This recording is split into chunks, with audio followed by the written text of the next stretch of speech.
Oh, I hit the microphone. Thanks for having me. I appreciate it. You want us to stand over here first? I want to thank a few people first. Jerry Somsky for hosting this. A great job. I love what Jerry does here in Woodbury, which is doing a lot without raising taxes. Finding ways to do things with private money, with nonprofit money, with money from the community, without raising taxes. I know that Barbara Perkinson, where is she, in the back there? Barbara Perkinson has a great role to do there. Thank you for backing them up on everything. And I know you were busy back there a little while ago with the wraps, the sandwich wraps. Kai Wesky was here talking about the bologna factory. And that got me really hungry, actually. And then I saw they had sandwiches back there, and I was wondering, hey, maybe that's some of that Chris Murphy bologna. But they've got better stuff than that, some chicken and some chocolate cookies and all that kind of stuff, so enjoy it. A few other people here. Jason Marshall, right there, President of Northwest Connecticut Sportsman Council. Thank you very much for working with you here. And where's Ed DeCorin, who had the, this is his brainchild. Where's Ed? Ed Wade. Eddie,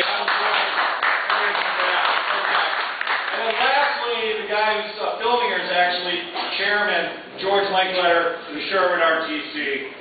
Sherman just had a huge victory getting Republican in the first election slot, so great job. This is very important what we're doing here. Right now, in Connecticut and across the country, the outdoorsmen, the sportsmen are under attack.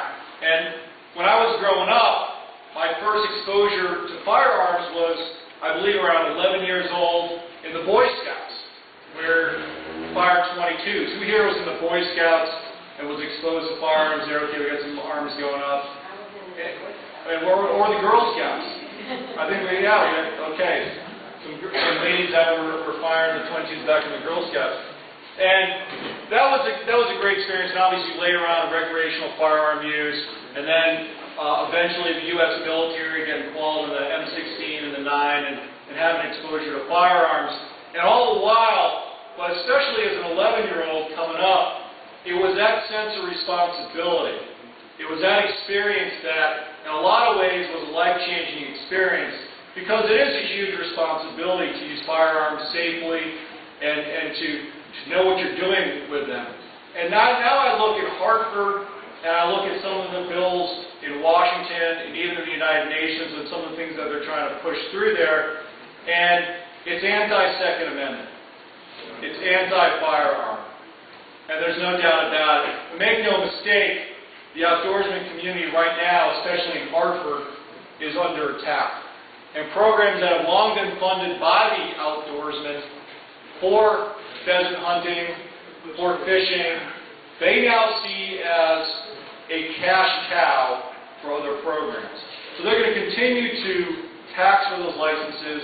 They're going to continue to charge outdoorsmen for the right to our heritage, our legacy, our rights to the outdoors, taxes for that, but then not give anything in return for programs that were set up specifically for sportsmen.